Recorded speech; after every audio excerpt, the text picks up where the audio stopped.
Welcome to the conversation. How are you? How are your nervous systems? All right. Let's see. All right. Okay. Yeah, this seems about right for where we are right now. The conversation is born of the idea that things need fixing.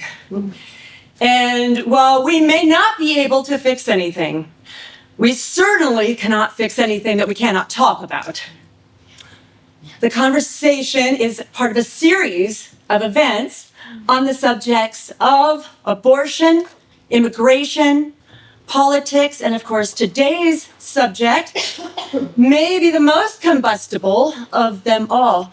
Some people call this the forbidden conversation, the Israeli-Palestinian conflict. Okay, let's go over some rules of engagement. Oh, yeah, that's what I need to tell folks.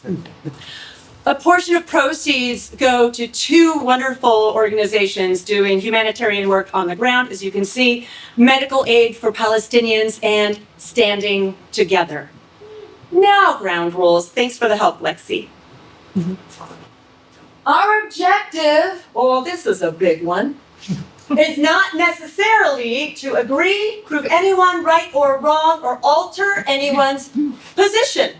Hopefully that could be liberating for you. We are here committed to fostering productive dialogues in the hope that minds and hearts might expand, and that mutual respect, understanding, and perhaps self-examination can be fostered by meeting with those we disagree with, speaking our truth, and listening in good faith. We appreciate your cooperation when called upon, as well as your collaboration when not called upon. Are these ground rules acceptable to everybody? Can I get a thumbs up if they are? Thank you. I think that was unanimous. Anybody disagree? Okay. Hey, look at us. This is going great. All right.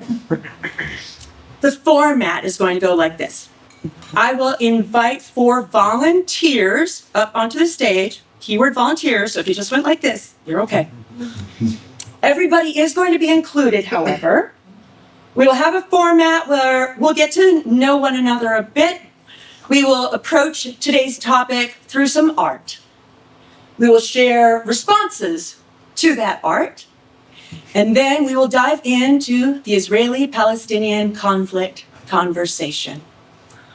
A quick word about safety, and that word is breathe.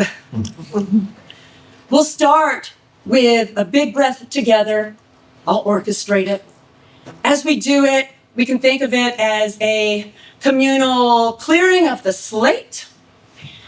It can also serve as a reminder while we sit here in relative comfort, this again, that across the world right now, Gazans are dying, Israeli hostages are still held captive. The suffering is immense. This is the 715th day of the war in Gaza. So, we will take a big exhale together. We'll inhale through our noses, maybe take a look around, see who's here with us in the room. We'll exhale, and on that exhale, maybe it's a prayer, maybe it's a wish, whatever your belief system, sending our best wishes to those suffering in the Middle East. We'll exhale.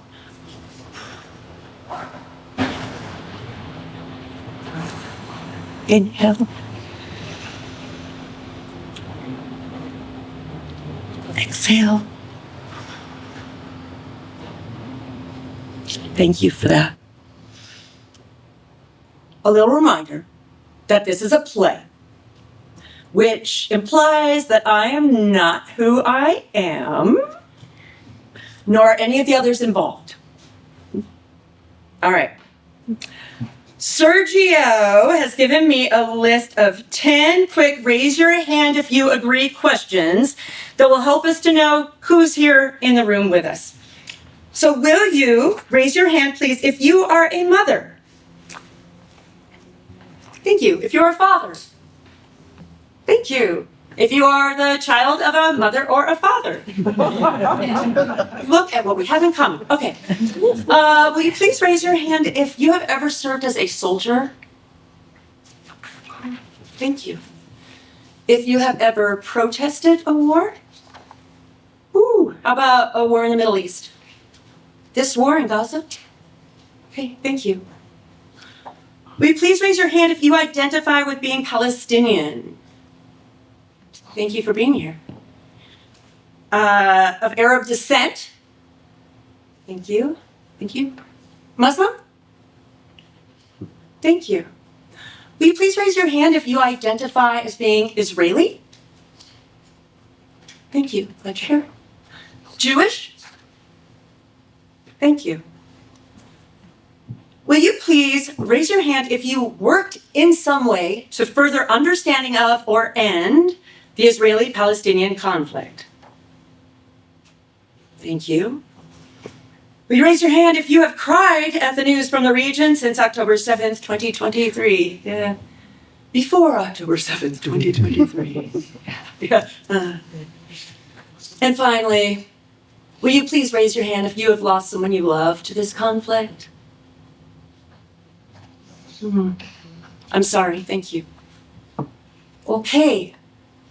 I'm going to ask for 4 volunteers who care deeply about this topic and who are willing to be up on stage with me. Do I have 4 volunteers? Thank you for raising your hand. What is your name? Sam. Hi, Sam. Thank you so much. Will you come on up? Grab a chair that you like, fill out a name tag, and you will be number 1.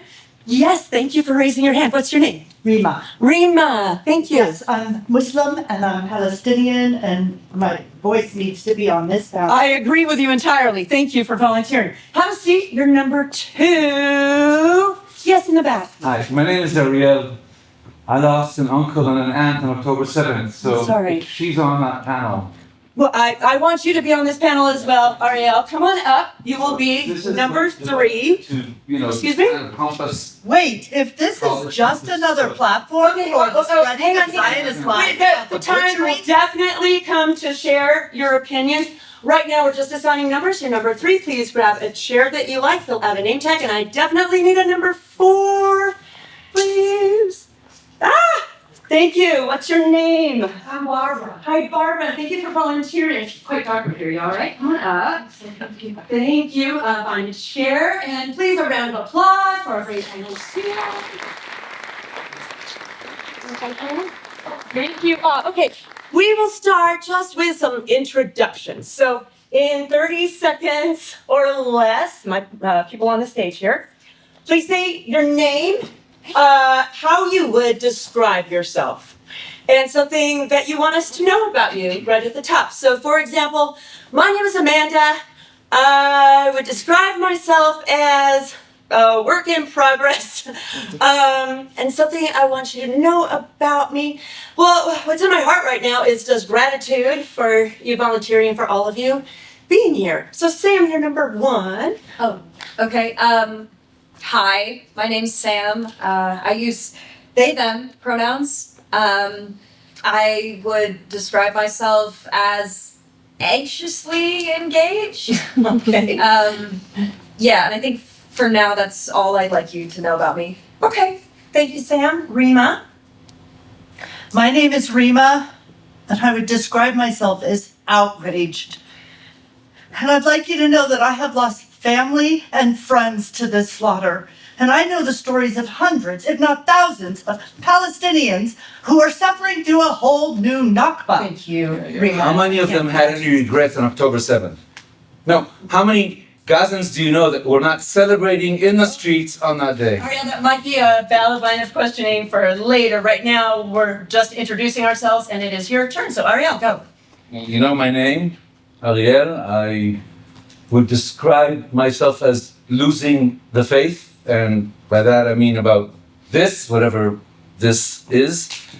And I'd like you to know, Amanda, that I think speaking is not always helpful, particularly when those speaking don't know what they're speaking about. That is how misinformation spreads. It is dangerous. And yet you are here lending your voice to the conversation. I'm glad. I hope ultimately you find this helpful, Ariel. Barbara. My name's Barbara, and I describe myself as, well, somebody's got to be right all the time. That might as well be me. Well, what I'd like you to know seriously is that I think we can do so much better. All of us. We have to. Thank you, Barbara. All right. Moving on to the category of biography. This first question that Lexi will give us will be for Sam. Can you share a favorite funny childhood memory? Sure. All right, you will have 1 minute. Go. Okay. Okay. So I was in middle school and I thought I was alone in the house and I was procrastinating on doing my homework. So I called my friend. Go to the center there. Oh. It's nice and loud so everybody can hear. I called my friend Rosa and we talked for a while. And then all of a sudden I hear water running upstairs in the bathtub. So most people's first thought would be someone in my family is home taking a bath. Mine was, oh my God, there's a burglar in my house, and how kind of this burglar to run water to warn me that he's in the house before he comes down to obviously murder me. Yeah, so I said, Rosa, call 911, of course, and she does, and then I go to the neighbors next door and I tell them there's a burglar in my house, and they say, yeah, there's a police car right outside your house. And those guys were really quick. There were 2 big body policemen, and they come out of the car, they come up the stairs, they go thump, thump, thump, they knock on the door, and they say, yeah, there's definitely somebody in there. And then I hear my sister's voice. Yeah, and she goes, it's me, my name is Leah Smith, I'm taking a bath, I'm naked! Yeah, so my parents got home, they were not super happy with me. They said, that's a waste of taxpayers' money. Thank you, Sam. That's great. Thank you for going first. And my apologies. I totally failed in my role as timekeeper, so that went long. No, that's my bad. But I'll try to be succinct. So the next question is going to be for Rima. Ooh, where are your parents' families from? Have you ever been there? If so, what was it like? This cuts straight to the point. My mother's family is from Jordan. Most of them live in Amman, and I try to visit there every year. My father's family is from Jaffa. It's a beautiful city adjacent to Tel Aviv in what is now Israel. And they were chased out in the Nakba in 1948. But they kept the key to the house and I brought it with me. Bring it on up here so we can all see it. And yes, I did visit Jaffa, and I went to my dad's house and I knocked on the door. I know time is short, but I just have to say that trip made the trauma of my parents' displacement and dispossession very real to me. The residents, an Israeli couple with adorable twin toddlers, they were actually very nice. They invited me in, they offered me tea. But what are they gonna do? The house is a beautiful stone house with tall ceilings and arched doorways. It overlooks the Mediterranean. It has this tile floor in the living room that my grandfather installed. Just put it out of your mind. That's what my dad told me. Just put it out of your mind. But how? Rima, thank you. Thank you for sharing that. Can I respond to the same question? It's my turn, right? I'm not barging in or anything. No, go ahead. Ariel. Because half of my family came from the Ukraine, where they barely survived the 1905 Odessa pogrom. Somehow they managed to escape and make their way across Europe and then settle in Israel, and that is the lucky side. There was no Israel in 1905. I'm sorry they settled in Palestine. No, actually, I'm sorry. Did I barge in while you were talking for quite some time, I might add? My bad. Because the other half came from Germany, where all except for my grandmother perished in the ovens of Auschwitz. She only survived because she was a Zionist. And in 1936, when Jews were still allowed out, she came out to help build the state of Israel. So a lot of families have traumatic backgrounds, not just yours. That's your justification for genocide today? God, Hamas is a genocidal entity in the Middle East and a terror organization. Israel has killed more than 70 times as many Palestinians as Hamas did on to October kill 7th. civilians. Israel shoots to kill Hamas. You've both That is the difference. committed to respectful listening. This part of the evening is built purposefully around lighter motifs, so please let's just trust the process. Let's move on to a new category here. Yes, tidbits about you. Ariel, you will be first. Tidbits. You're really determined to make light of this, Amanda. You know something? I hate to agree with her, but she's actually right. We just want to know more about you both beyond the topic at hand. So you're going to love this, Ariel. Which actor would you like to play you in a Hollywood film about your life and why? Really? Yeah, really. Okay. Brad Pitt. I mean, he's got the looks, he's got the moves, he kicks ass. Okay, happy? Yeah. Thank you. The resemblance is striking. Right? The hair. For Barbara, what is something you own that you should throw out? Oh, my high school jeans. I feel ya. I actually have a pair somewhere myself. Hey, let's put up another one for our audience. Lexi, I love this one. If you had a warning label, what would it say? Yes. Handle with care. Handle with care. Oh, I will. What else? Yes. Needs 8 hours of sleep. Needs 8 hours of sleep. Great. One more. Yeah, thank you. I enjoy telling the truth. I enjoy telling the truth. Awesome. Let's do just one more for our crowd here. Yeah, what job would you not hire yourself for and why? Yeah. Arms dealer. Once more. Arms dealer. Arms dealer. I'm not sure I need to ask you why. Yeah, and I saw a hand here. Prison guard. Prison guard. Yeah, sort of same, huh? Yeah, great, thank you. Let's go on to a new category. We'll go to more seriously about you. And I'd like to go back to Barbara for this one. Barbara, what is your vision for a better world? I thought you'd never ask. Well, so my vision is that we all find the huevos to look hard in the mirror and to admit our personal and collective responsibility for the clusterfuck that we're leaving for the future generation. To acknowledge the atrocities that we, our ancestors, our tribes, our countries have committed. And are committing ultimately in our name. A global peace and reconciliation process. Without it, I think we're doomed.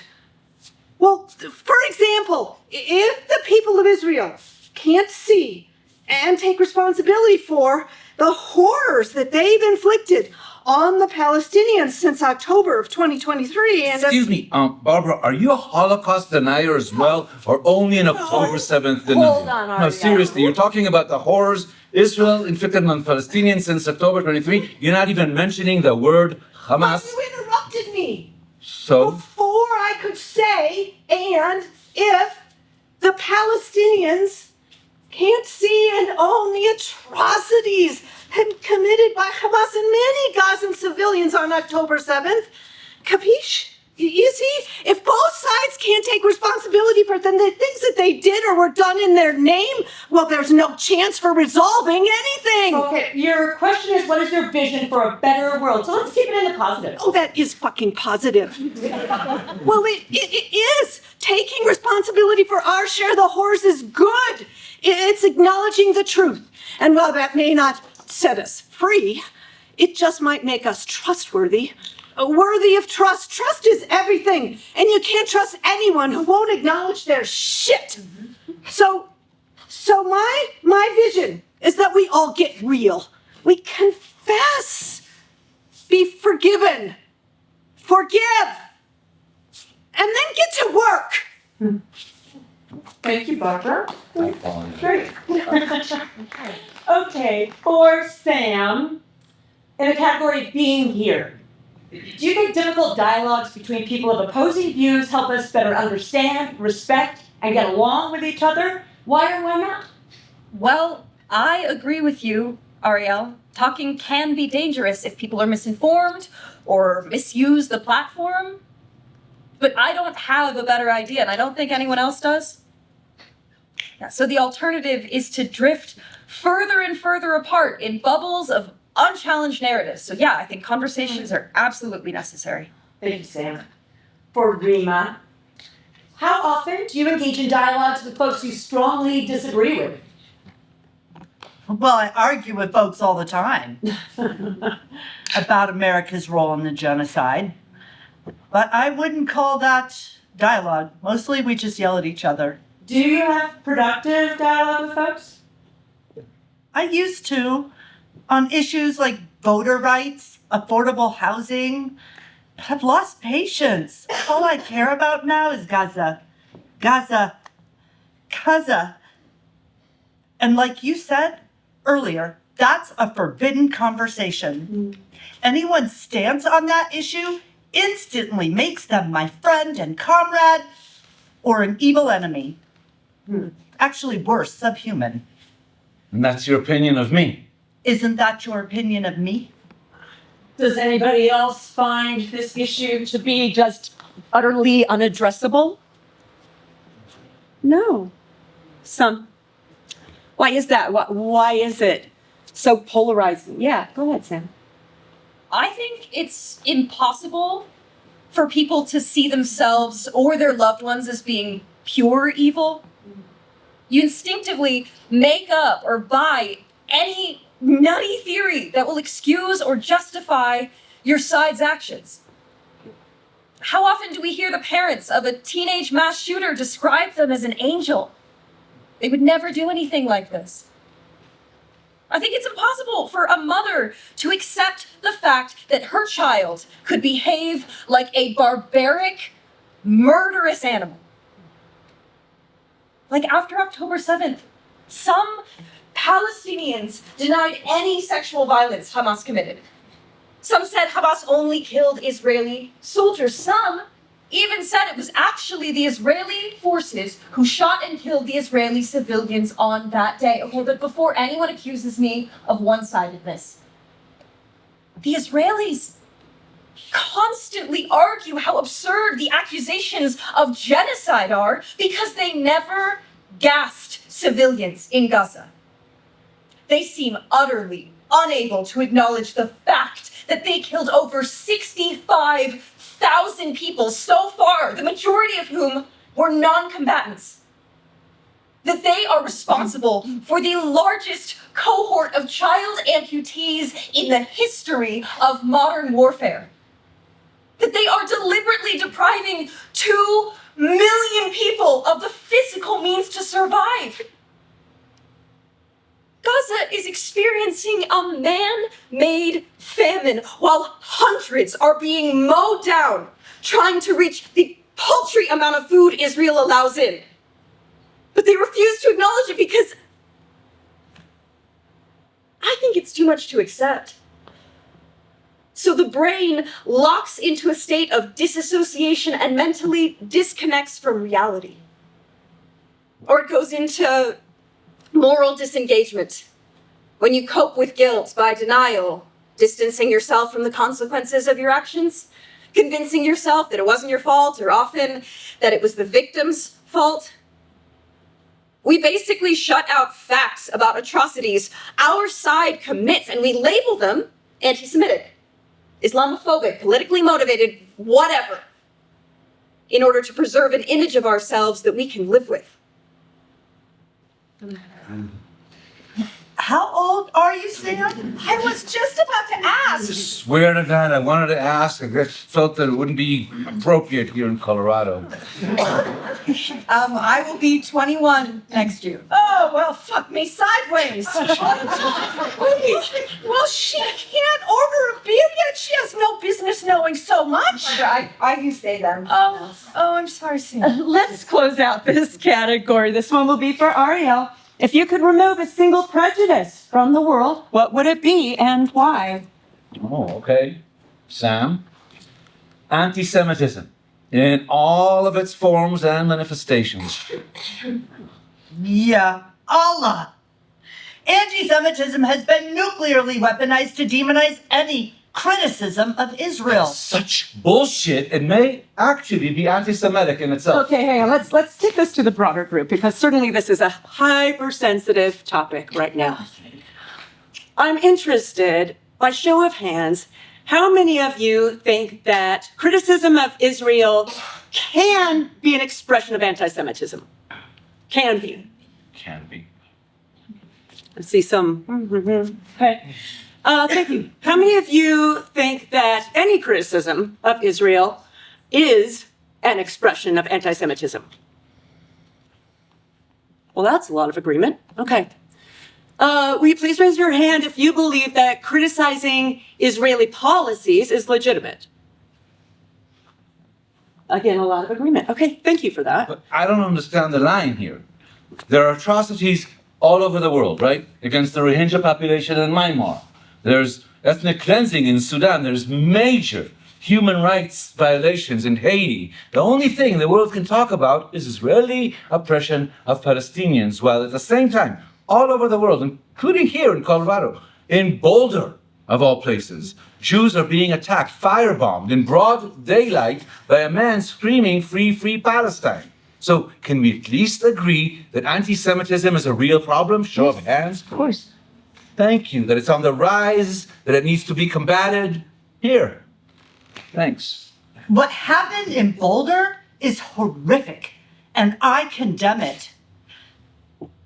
But violence is no more Islamic than ethnic cleansing is Jewish.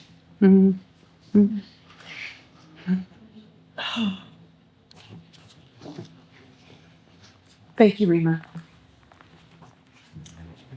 Do people think that Islamophobia is on the rise? Yes? Yeah. How about xenophobia? Homophobia? Xenophobia? Fat phobia? They all need to be combated. Fine, Rima, but the situation remains. The one prejudice that I would remove from the world is anti-Semitism. What are you going to do? That guy who committed that heinous attack in Boulder was specifically targeting Zionists. Oh. He was not anti-Semitic, he was anti-Zionist. A distinction without a difference. Ask the 15 Jewish-only people that he set on fire. It's Zionism that is stoking the flames of anti-Semitism today. Ridiculous. Okay, More. we've been doing some research on this, and those of you that listen to This American Life might have just heard this story. The International Holocaust Remembrance Alliance, or IRA, redefined the term anti-Semitism in 2016 with examples of what it could look like. Targeting the state of Israel, conceived as a Jewish collective, claiming that Israel is a racist endeavor, comparing Israeli policy to that of the Nazis. Yeah, but this is a First Amendment issue. Okay, say more about that, Sam. Well, I found a short article about it. Can I? Sure, yeah, go ahead. Okay. In his first term, Trump issued an executive order directing federal agencies to use this new IRA definition of anti-Semitism to equate criticism of Israel or Zionism with anti-Semitism. IRA defenders use that definition to label a call for binational democracy, meaning citizenship for West Bank Palestinians, to be anti-Semitic. Likewise, they label boycotts, even of West Bank settlements that most of the world considers illegal, to be anti-Semitic. Trump is now directing federal agencies to use the IRA definition to prosecute, remove, or otherwise hold to account the perpetrators of unlawful anti-Semitic harassment and violence. This is how they're trying to deport Mahmoud Khalil, the graduate student from Columbia University. You know, he's a legal resident, and he's married to a US citizen who gave birth to his son earlier this year. And they're doing it by accusing him and other pro-Palestinian protesters of being engaged in terror activities and supporting Hamas. Are you a Palestinian, Sam? No, but why would that matter? These are facts. Well, they contain some factual components, but they are used as demagogic talking points to inflame hate against Israelis, against Zionists, and against Jews at large. What kills me is this hypocrisy. Folks preach Islamophobia on primetime TV with impunity.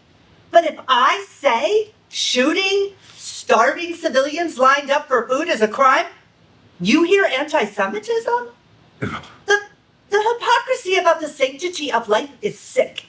Folks will shout Black Lives Matter till they're blue in the face. They'll march for Native American lives, whales, pandas, all good causes.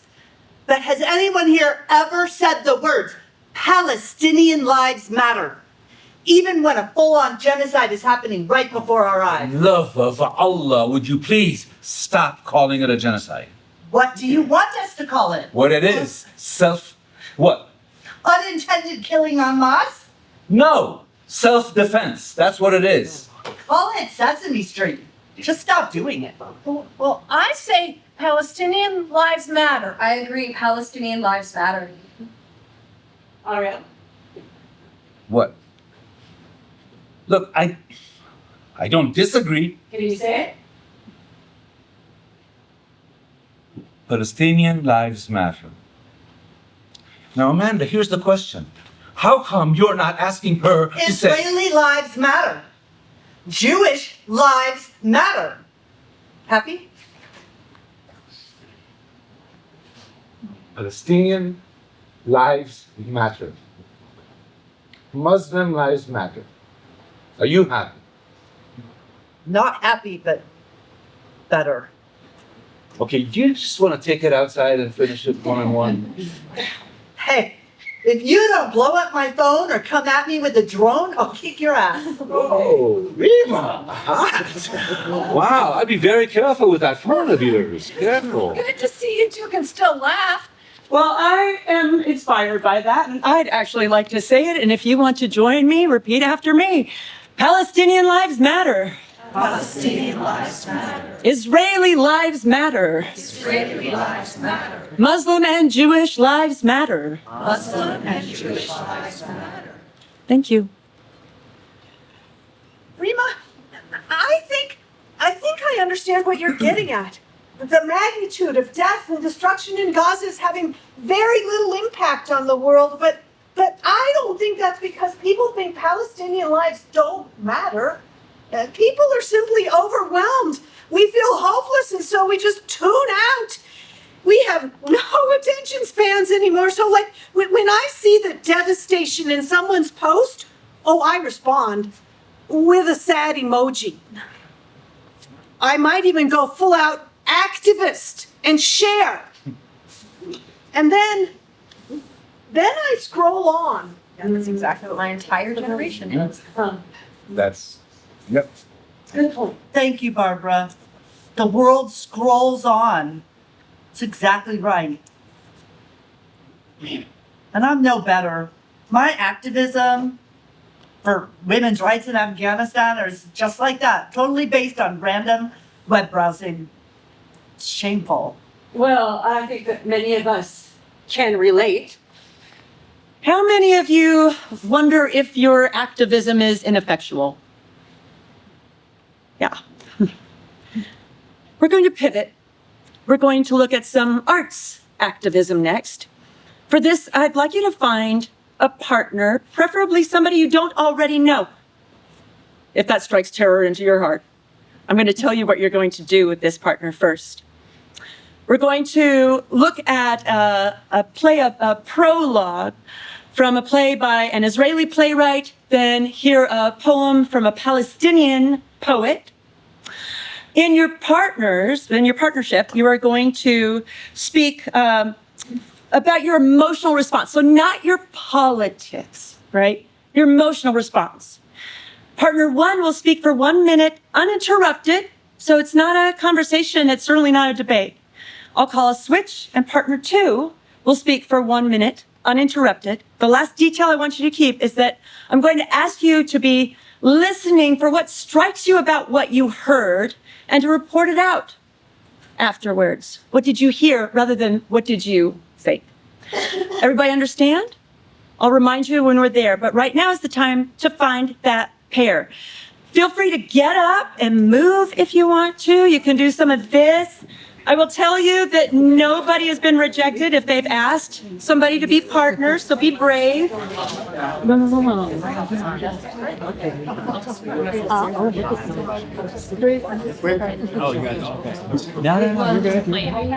I do too.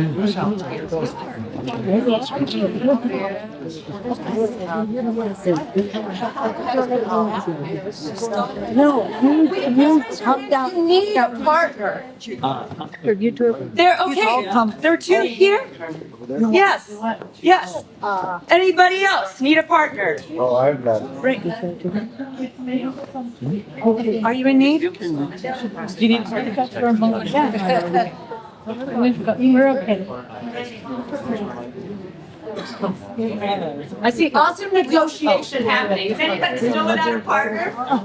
Do you want where are you? No, you're gonna be this is gonna be your partner. Oh, okay. Sure. Maybe we should go, we'll go here.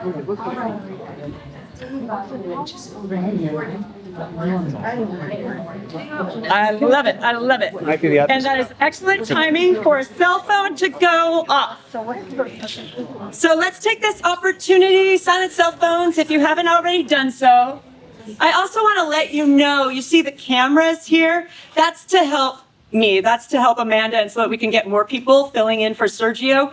Your conversations are not going to be filmed, so please don't let that stifle you.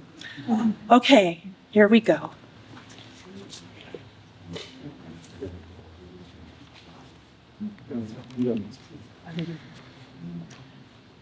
Good. I need a partner. You need a partner still. Does anybody else need a partner? Can we do a trio? You're adopted. Wonderful. Thank you. 2 weeks after the October 7th, 2023 Hamas attack, the Israeli playwright Maya Arad Yasser wrote a play titled How to Remain a Humanist After a Massacre in 17 Steps. This is the prologue. 6:30 a.m.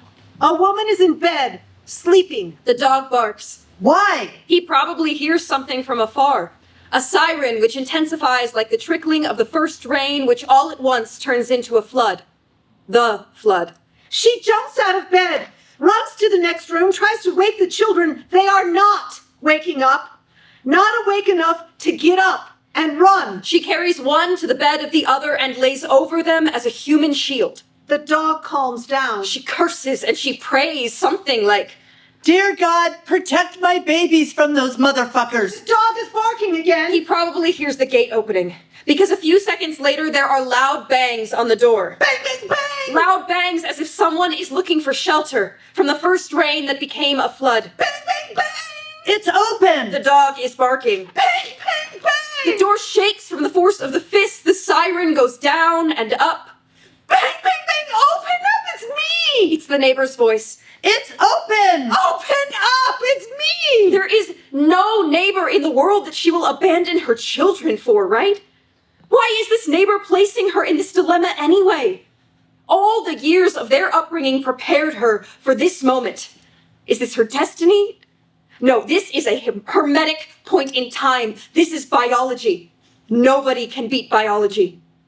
She will not get up now, even if God himself appears and asks her to sacrifice her children for him.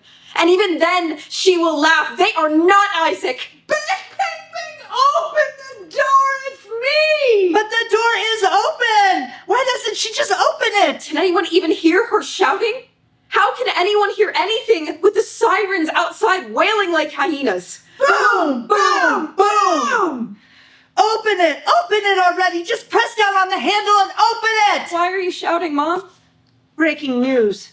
Heavy missile attacks in the south and center of the country.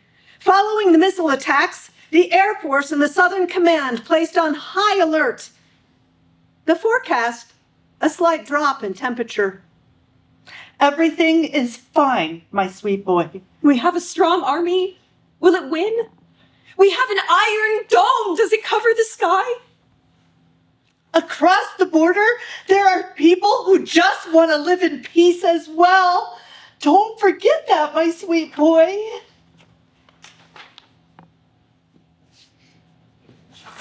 Thank you. Thank you.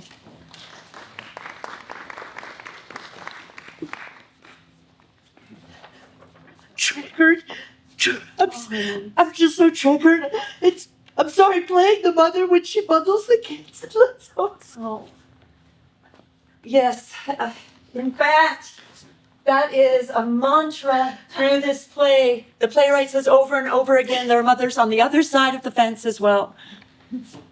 And now for some art from the other side of the fence. In late 2023, the Palestinian poet Zaina Azam wrote, "Write my name." Write my name on my leg, Mama. Use a black permanent marker with the ink that doesn't bleed if it gets wet, the one that doesn't melt if it's exposed to heat. Write my name on my leg, Mama. Make the lines thick and clear. Add your special flourishes so I can take comfort in seeing my mama's handwriting when I go to sleep. Write my name on my leg, Mama, and on the legs of my sisters and brothers. This way we will belong together. This way we will be known as your children. Write my name on my leg, Mama, and please write your name and Baba's names on your legs too, so we will be remembered as a family. Write my name on my leg, Mama. Don't add any numbers, like when I was born or the address of our home. I don't want the world to list me as a number. I have a name, and I am not a number. Write my name on my leg, Mama. When the bomb hits our house, when the walls crush our skulls and bones, our legs will tell our story.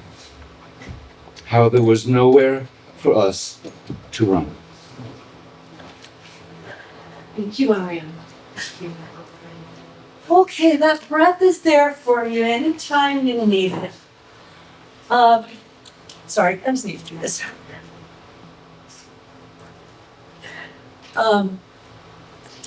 Okay. A reminder, partner one speaks for 1 minute, emotional response, uninterrupted. I'll call for the switch, and you're really listening to one another. Yep? Okay. Go ahead and begin.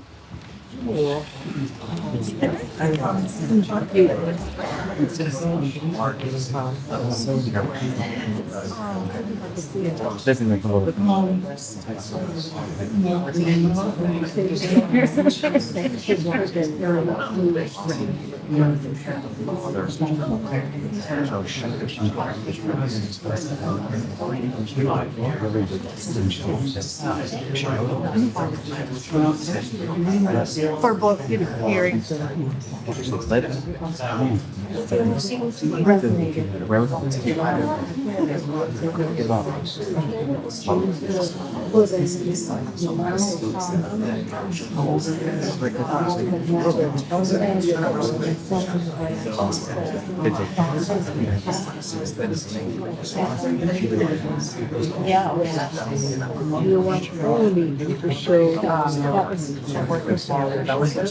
Which is something that I think is lacking.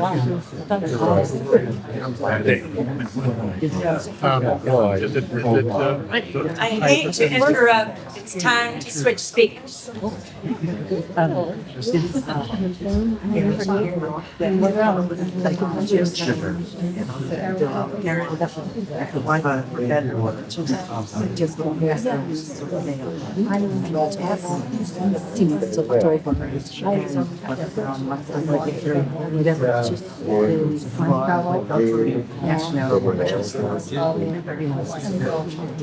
Which time maybe things that might have something weeks.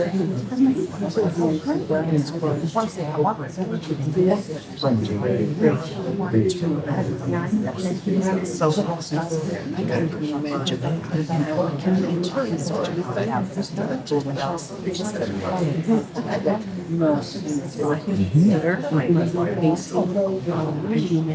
bonus 10 seconds. Finish up your thoughts. A duo or trio.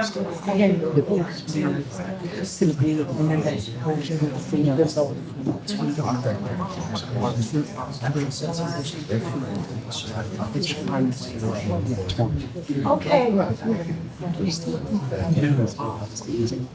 I hate interrupting this productive time of talking and listening, but we are at time. What did you hear? What did you hear from one another? Sorry, I know it's impossible math for your group, but hopefully more discussion can happen later. Sadness. You heard sadness. Yeah. Exhaustion. Exhaustion. Frustration. Hopelessness and anger. Understanding from babies. Deep understanding from babies. And I heard several comments at once. Let me try and find who was speaking. Dismay. Hopelessness and anger. Hopelessness and anger. Regret. Up here. Deep grief. Mutual suffering. Mutual suffering. Yeah. Incredulity at not being able to understand the experience. Who? Did you all hear that? No. Incredulity at not being able to understand the experience. Anything else? Resonance with the familial themes or cogs. The familial theme in both pieces. Yeah. Yeah. Fear for loved ones. Fear for loved ones. Yeah. Heartbreak. Shared humanity. Heartbreak for shared humanity.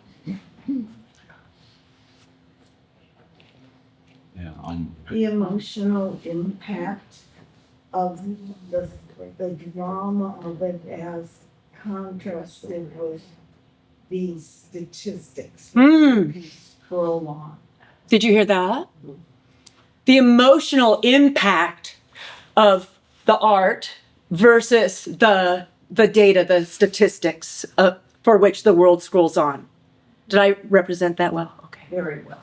Thank you. I think I heard over here. Yeah. Oh, yeah. Sam said that what moved them was the mothers, the commonality of mothers. Mothers everywhere, they're all the same. They just want to protect their kids. Yeah. Thank you. Thank you for doing that. Hopefully you've made a new friend, but if you'd like to return to the friend you came with, you're welcome to.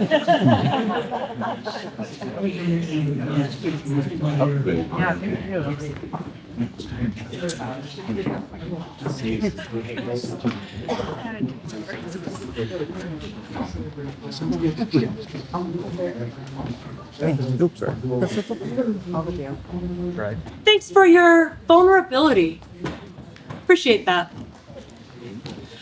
We are going to pivot again. Before we do, I'm interested in sort of an audience poll here. If anybody feels maybe a little differently than they did when they first walked into the room, maybe a little braver or safer about having this conversation, show of hands if that's true for you.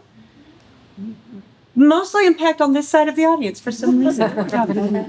We feel like it is necessary to share something about our humanity before we get into such a charged topic as, here we go, the Israeli-Palestinian conflict conversation. I'm going to turn my back to you and focus on our participants on stage for this. I'm going to ask you for your personal stance on the Israeli-Palestinian conflict. Thank you. We're actually going to go in the prescribed order. So Sam's going to be first. Let's just all be as succinct as possible. Sam, are you ready? Yeah. Okay. So I actually think Barack Obama captured it beautifully in November of 2023. I have the quote from him on my phone. He said, "What Hamas did was horrific, and there's no justification for it. And what is also true is that the occupation and what's happening to Palestinians is unbearable." And what is also true is that there is a history of the Jewish people that may be dismissed unless your grandparents or your great-grandparents or your uncle or your aunt tell you stories about the madness of anti-Semitism.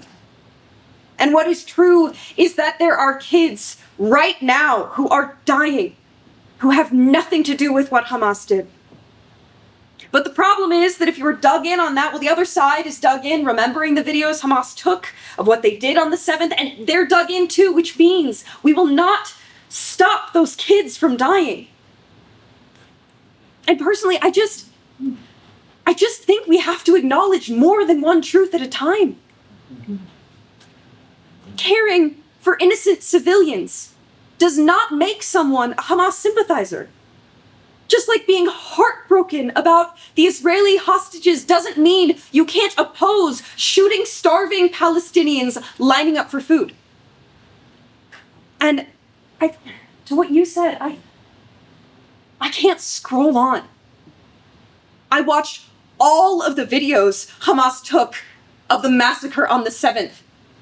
And I can't look away from the starvation and destruction in Gaza now. I hope nobody does. Oh, you are amazing, Sam. You took my breath away. That's what I was trying to say earlier, but you say it so well. There could be more than one truth to a complicated problem. Can I respond to this? I have something Been a to while. say. It's certainly understandable how eager you both are to share your personal stance. I have a challenge for you. If you would be up for it, it would be amazing if you could take the other's point of view and represent it. Now, you will have an opportunity, of course, to make changes, to add in response. But if you are up for this, it would be amazing. What is this? Is this psychodrama, psychotherapy? How much do I owe you? Okay, all right. I can. Sure, I can. Thank you, Rima. I actually challenged myself to this and I wrote it down. Can I read it? Of course. The traumatized people.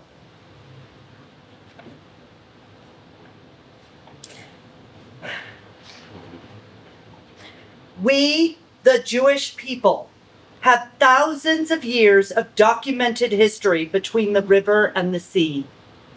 All of our holy sites are there.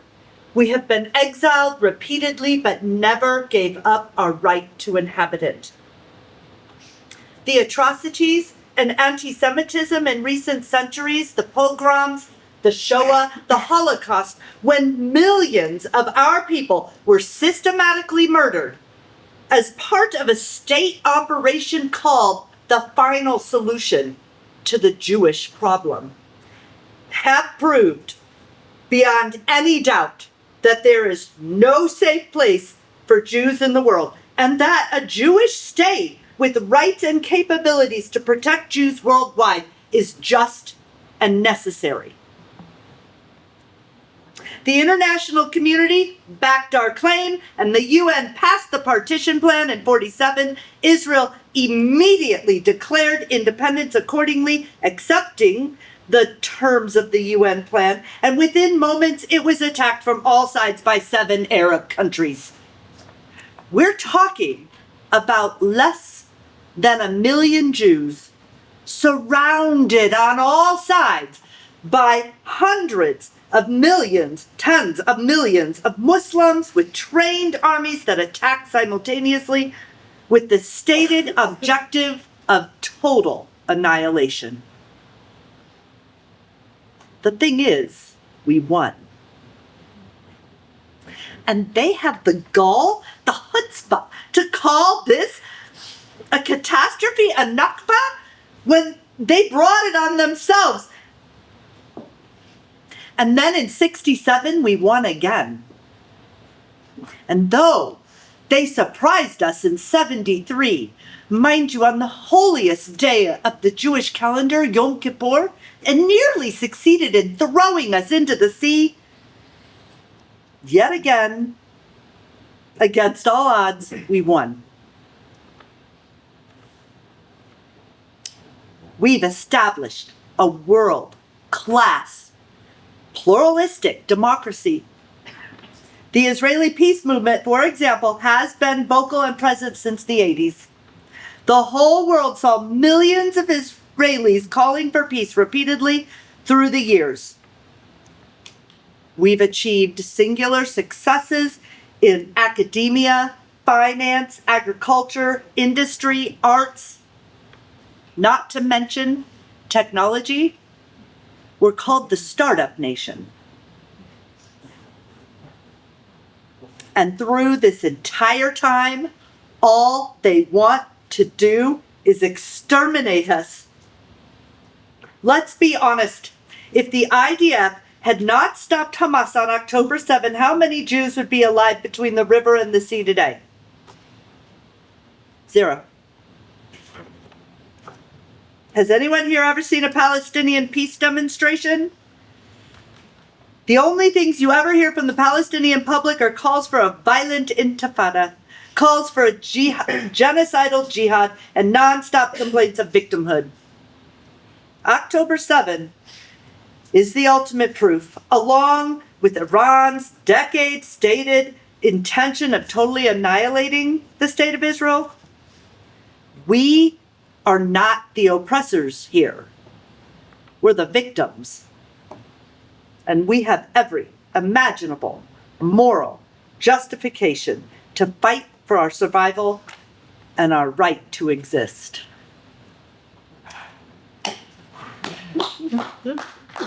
That was weird. Writing it was hard. Saying it in public. My dad must be rolling in his grave. Well, thank you for doing it, Rima. Beautifully done. Okay, Ariel. Anything you would like to change or add to Rima's version of the Israeli narrative? That was fucking amazing. No, seriously, I'm surprised.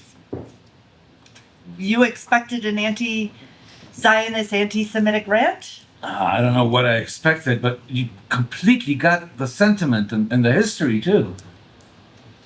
Amazing. You know, I could refute all of that. But that's what makes it so amazing. We live under your occupation, knowing your history is a survival tactic for us. And as for the chosen, traumatized people, we know you've been demonstrating that at our expense for decades. But your traumas do not justify your actions. If I were to add one thing, the Palestinian refugees worldwide have a very unique status. That was missing. Can you say more about that? I can actually speak to that. I wrote a paper about this one. All right, go ahead, Sam. Okay. The Palestinian refugee crisis is the longest in history. They are the only group of refugees with a dedicated UN agency, UNRWA, that provides humanitarian aid, etc. But unlike the agency that treats other refugees, UNRWA does not help resettle or integrate in host countries. Also, all other refugees have refugee status for only 1 generation. After that, they become regular citizens of whatever country they settled in. But Palestinian refugee status is inherited in perpetuity, and they are often denied citizenship elsewhere to preserve that status. And the numbers multiply. In 1948, there were under 750,000. Today, there are over 5 million permanent Palestinian refugees. Exactly. Yeah. And I hope you got an A on that paper of yours. You deserve it. Yeah. And you know why that is? It's because the Arab states do not want to take in the Palestinians. They want to keep the situation festering. That's why. Yeah, everybody claims to speak for the Palestinians, but nobody actually asks the Palestinians what they want. But can you tell the Palestinian narrative? Oh, Rima, I can do it in my sleep. If I had $1 for every peace demonstration that I coordinated to give voice to the Palestinian narrative, I'd be rich. What made you stop? Hamas made me stop, Barbara, and the people of Palestine when they were celebrating ecstatically the butchering of my beloved aunt and uncle on October 7th and another 1,200 people that they massacred that day. And by the way, my aunt, she was the ultimate peacenik. You couldn't find a more peacenik person in the world. She, oh God, in the 80s, you mentioned this in your thing. She would take us to demonstrations with Peace Now in the 80s to demonstrate against the first Lebanon war. She was one of the founding members of Women in Black, the first organization in Israel that was critical of the occupation. There's an organization called Road to Recovery. This woman, into her 70s, to the week she died, she would drive sick Palestinian kids with cancer all the way from the West Bank to get treatment in hospitals in Israel and then back because Palestinian cars are not allowed in. She knew Arabic fluently. She had dozens of Palestinian friends, and on that day, they butchered her. That's what made me stop. I'd love to hear you tell our story.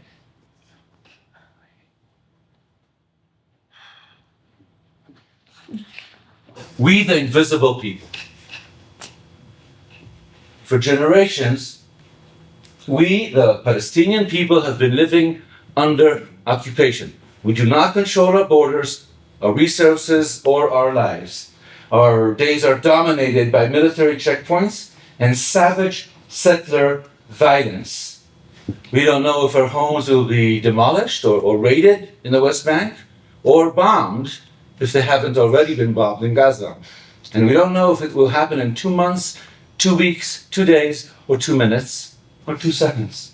And yes, like the poem said, we write our kids' names on their limbs in markers in case they are bombed and cannot be recognizable otherwise for burial. Now, historically, it is true, our land has always been ruled over or occupied by the Brits, before them the Turks, but we were always the inhabitants of the land until the late 19th century when the Zionists started taking it over. And then following the Second World War, the United Nations decided to give them a gift, a state on our land, in a classic European-style settler colonialism tactic, because the Europeans were ashamed of what their anti-Semites did to the Jews there, which we had nothing to do with. But that is ultimately why the Brits moved out, the 48 war broke out, and we experienced the Nakba, the catastrophe with 15,000 of our people killed and nearly 1 million, 750, brutally evacuated while no one in the world gave a shit. But we never gave up our rights to our land, or our rights to fight and return to it, if pressed, then yes, by any means necessary, because we are not just victims in a nagging, inconvenient humanitarian crisis. No, we are a people with collective national rights.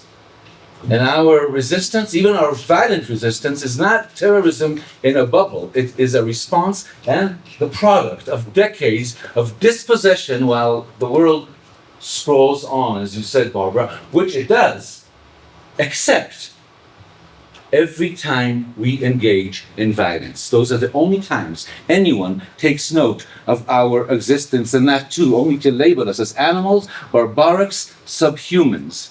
But it's actually that violent resistance, particularly in the 80s and the first Intifada, that brought about a brief window of hope in the 90s with the Oslo Accords. A few of us were actually tempted to believe that we would live to see a free, independent Palestinian state living in peace. But no. Why? I'll tell you why not. It's not because of us. It is because one of them, fundamentalist Jewish settler by the name of Yigal Amir, assassinated their prime minister, Mr. Yitzhak Rabin, the only leader of the Zionist state that was willing to accept a peaceful solution, and we are the extremists.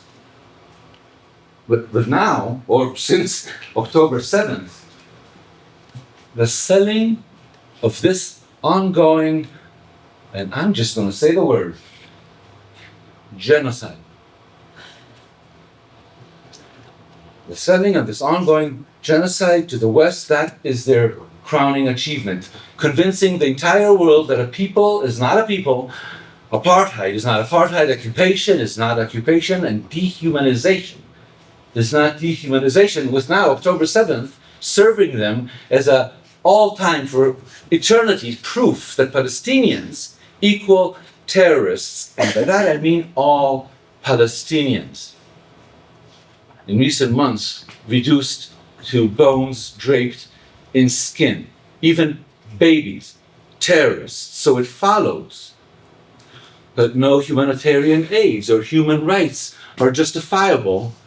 No international law is applicable, not for terrorists. Well, here in our United States of America, only 14 senators voted against the $8.9 billion for Israel to continue its genocide, which of course is not a genocide, or when they so choose, maybe bomb a sovereign country using American planes and American bombs, like recently in Qatar, where they bombed in the capital, by the way, a delegation negotiating an American plan for ceasefire and a releasing of their hostages.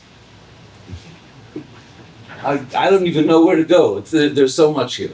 Every time like right now, there's condemnation of Israel, what do? They play the anti-Semitic card. Every single time, using the very legitimate trauma of the Holocaust to illegitimately justify our ethnic cleansing, backed by an American president that really wants a private Riviera. And in recent months, blocked any entry to the United States of Palestinians. I'm talking the delegation to the United Nations. Abbas is not allowed in. Netanyahu, who the International Court says is a criminal, for crimes against humanity, is invited to the White House. Abbas is not allowed in. And I mean, it just goes, the invisible people, that is what I'm talking about. Forget Abbas. Children, amputees are not allowed here with medical visas, are deprived their entry to the United States by this administration. So how does one put into words absence of morality? Or how does any moral person not go mad or become a fundamentalist in a world that allows this to go on for 715 days today? How? Yes. That's what I want to know. How is it possible for so many to look away? I don't know.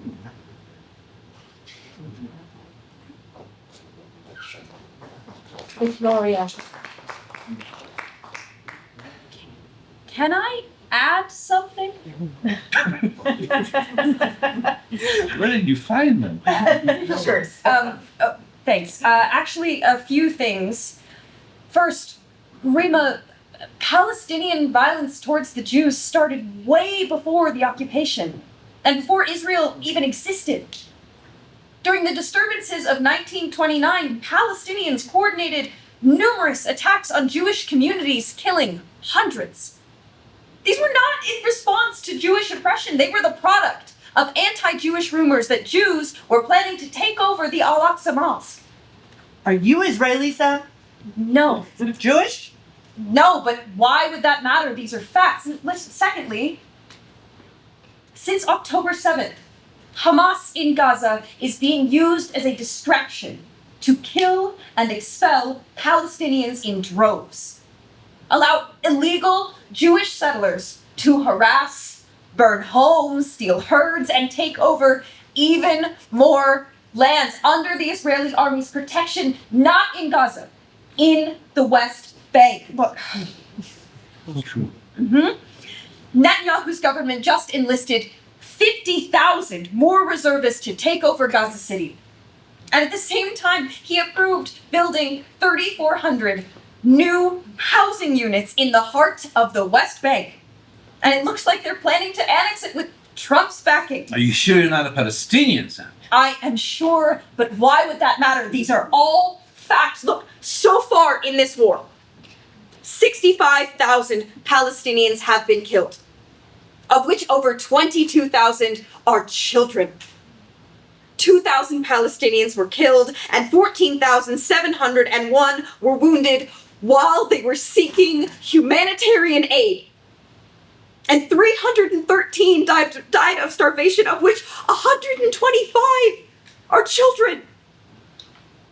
Not to mention over 14,000 medical personnel killed and over 245 journalists.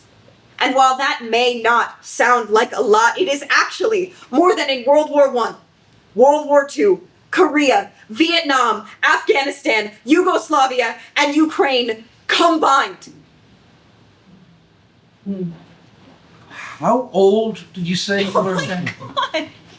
They can't legally order a beer yet. Thank you for the reminder, Barbara. I could really use one right about now. It's on me. I'll hold you to it. Amanda, may I ask Ariel something? Sure, Barbara. Ariel, would you tell us what happened to you after October 7th? How it changed you? Well, like millions of former peace-leaning Israelis, I sobered up on October 7th. I realized that I've been living in a leftist denial fantasy that there is a Palestinian partner for peace. I'm very sorry.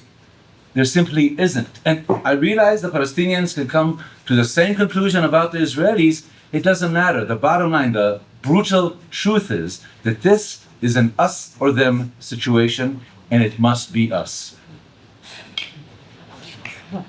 Says who? Didn't you hear me? Says me.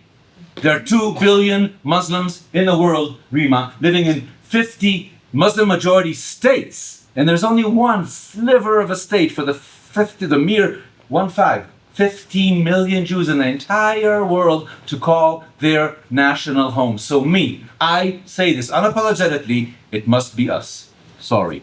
So you support genocide? No, I do not. For 24 months, Israel is shooting children, Not intentionally. women, elders, No. medical staff, No. Well, journalists. Hamas started this They war do. when they And were they butchering certainly- babies and they raping women. certainly burned, Hamas started this evacuated war. people Not who were Israelis. evacuated from their homes that were bought for no reason. They were evacuated again and again.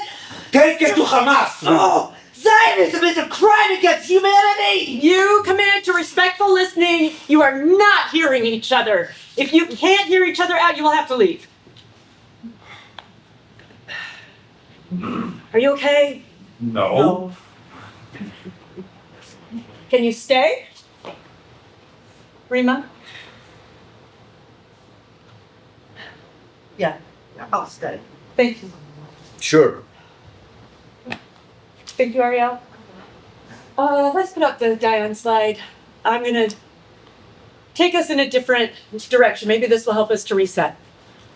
In 1956, the Israeli war hero General Moshe Dayan delivered a eulogy for Roe Rothberg, a young Israeli who was murdered while plowing a field near the Gaza border. I think it resonates to this day. Early yesterday morning, Roe was murdered. Dazzled by the calm of the spring dawn, he did not see those waiting in ambush for his life. Let us not cast the blame on the murderers today. Why should we blame them for their burning hatred for us? For 8 years, they have been sitting in run-down refugee camps in Gaza. As before their eyes, we have transformed the lands and the villages where they and their forefathers dwelt into our own prosperous property. We should not seek Roe's blood from the Arabs in Gaza, but from ourselves. How have we shut our eyes, refusing to face our generation's destiny in all its cruelty? Have we forgotten that beyond the heavy gates of Gaza, hundreds of thousands are praying for our moment of weakness so that they can tear us to pieces? Have we forgotten that? We are a generation of settlers, and our children will not have life if we fail to dig shelters. Millions of Jews who were exterminated because they had no land are looking at us from the ashes of history, decreeing us to settle and resurrect a land for our people. We will make our reckoning with ourselves today. This is our generation's decree. To be ever prepared, armed, forever strong, steadfast, and resilient. Or else, lest the sword slips from our fist and our lives will be severed. Diane's right about one thing. Palestinians hate Israelis for what they did and continue to do to us. Folks have asked me, how come people in Gaza celebrated what happened on October 7? This is why. Well, people in Gaza also celebrated 9/11. Why that? That's been debunked as an AIPAC media ploy. Seriously, Rima? You gonna go there? Let's go. It's true. Palestinians have burned American flags in demonstrations. Yes, they have. But it's for the same reason. Decades of U.S.-sponsored suffering, humiliation, injustice, and dehumanization. No. It's all hate and revenge for them. They selected revenge over peace every single time. Hate and revenge are dominant factors on both sides. You know something? Agreed. You two actually seem to agree on a lot of points. Yeah, you seem to agree that it's hopeless. It is hopeless. There will never be peace. And we'll continue to argue over who's more guilty. Or who's the bigger victim. Oh, that is heart-sickening. Palestinians will never recognize Israel on a land that they see as their own. And Israel continues to take more and more land as its own. Right, but the United Nations recognized the state of Israel in 1947. Can we move? And the UN has also repeatedly called for a Palestinian state. Ariel, would you accept a two-state solution? On certain terms, yes, I would. Rima, would you recognize Israel's right to exist? Israel already exists. No state needs the right to exist, they just do. Or are you actually asking me to recognize Israel's legitimacy? All right. Would you recognize Israel's legitimacy? On certain terms, I would. Oh, hallelujah! Because we desperately need something to hope for. Fuck hope. Sorry, Barbara. Hope is a luxury we no longer can afford. What we need right now, critically, is to stop everything, including this Kumbaya assembly, until massive aid gets into Gaza. We need medical supplies, food, clean water. We need to rebuild hospitals. Yeah, and temporary shelters for the And displaced we need to Palestinians. release the hostages too. Yes. Yeah. I like what you said, Sam. It is important to recognize two truths can exist at the same time. But it is more important right now to recognize Gaza as the more pressing truth. An entire population is being wiped out as we sit here. And for the Jewish people too. This is a moral catastrophe. Your inaction and silence in the face of Israel's actions is a badge of shame the Jews will have to reckon with forever. And by the way, Amanda, a two-state solution is never gonna happen. It's lip service and distraction, with the West Bank completely carved up by fundamentalist Israeli settlers. It's a physical impossibility. So let's stop lying to ourselves and wasting time over a two-state solution just because we need to have something What are you proposing? to hope for. At this point, there's only one possible solution. One binational democratic state that guarantees equality and rights for everyone, every Jew, every Palestinian living between the river and the sea. A one-state solution is preposterous and will become a bloodbath in seconds. Israel has got to be recognized as a Jewish state, and if you're trying to build trust, please do not use that term from the river to the sea. It is not helpful. You can't make peace without taking the chance. Right. It would be much easier for Israelis to take a chance if there was a recognizable Palestinian partner for peace. And it would be easier for Palestinians to take a chance if they weren't constantly being bombed. And if the Israeli public would get rid of Netanyahu already. Not arguing that. And elect a leadership. Elect a leadership who is actually interested in a just peace. Okay, what do you two think that a just peace could look like? Is that Serious question. Whoa. Woo! We're in Colorado.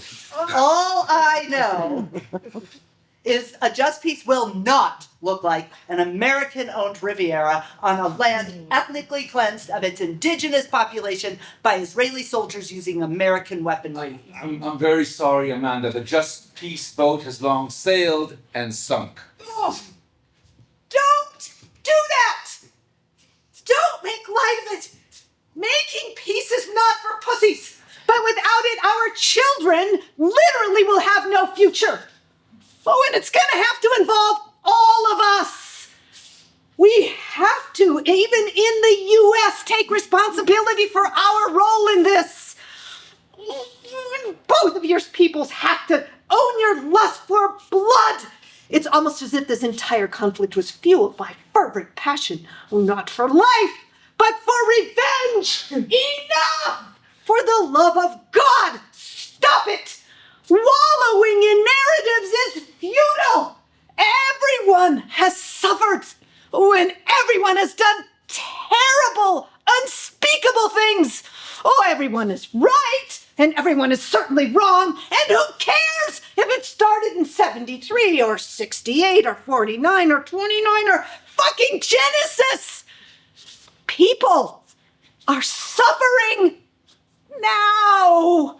Oh, there was no, and there will be no ultimate justice. There are historical developments with no magic button to undo them. And if dialogue can lead anywhere, it is only on the basis of a shared, selfish desire to create a better reality, a better world for future generations.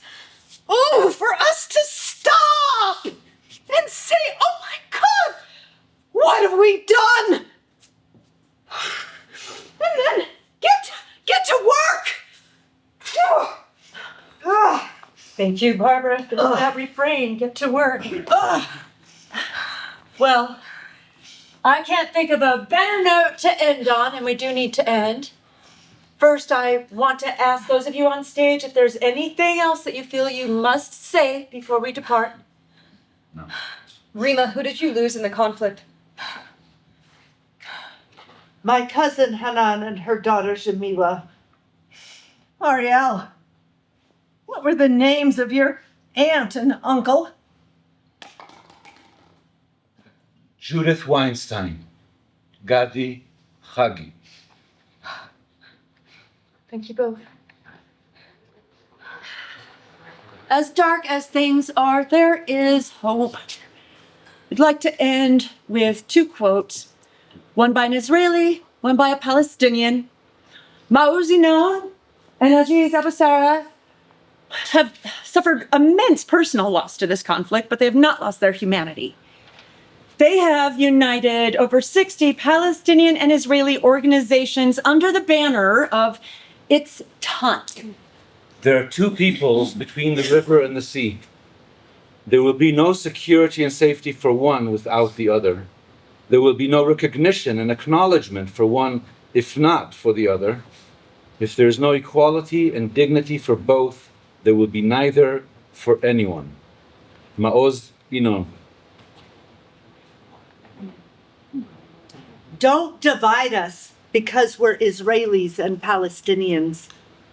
If you must, divide us as those who believe in justice, peace, and equality, and those who don't. Yet.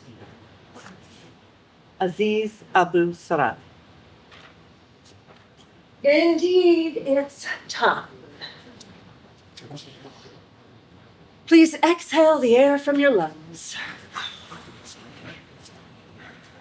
Inhale.